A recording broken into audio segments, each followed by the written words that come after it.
Later that afternoon, a far bigger and elaborate nativity scene in Vatican City was unveiled during a sunset ceremony when white curtains were unfurled, revealing the 52-foot-wide artistic representation of Jesus' birth, dubbed the Sand Nativity. The bas-relief sculpture, which weighed over 700 tons, was made with sand from Jesolo, an Italian seaside resort town roughly 40 miles north of Venice. It will remain in St. Peter's Square until the Feast of the Baptism of the Lord, January 13th.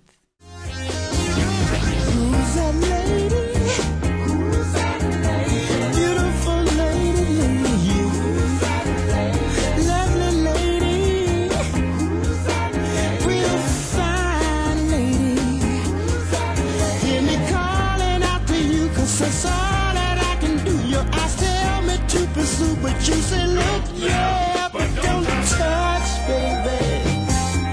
No, no, no, don't touch. Who's that lady? Who's that lady? Sexy lady. Beautiful lady. Real fine lady. I would dance upon a string, any gift she'd wanna bring, I would give her anything if she would just do what I say. Come around my way, baby. Shine my way.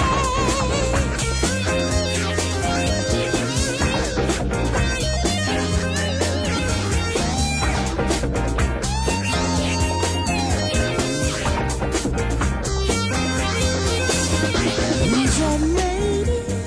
Who's that lady? Isaiah 27, verse 1. In that day the Lord with his sword and great and strong sword shall punish Leviathan, the piercing serpent, even Leviathan that crooked serpent, and he shall slay the dragon that is in the sea. Now here we get an undeniable connection between Leviathan, the serpent, the crooked serpent, and the dragon. In basically one verse we have the whole basically I guess you could say the silver bullet. There's no denying that they are all the same.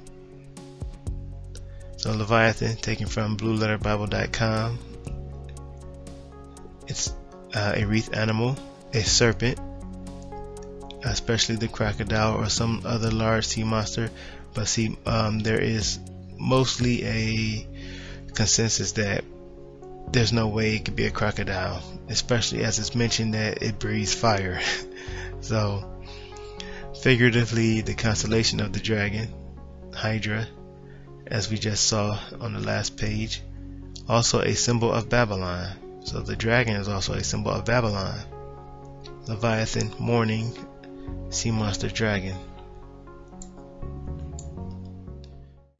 So the way that she obtains the May is in a very Luciferian way, and you could almost say that Inanna has a lot in common with Lucifer because he was the one that took the fire from gods and brought it down back to earth for mankind to enlighten him.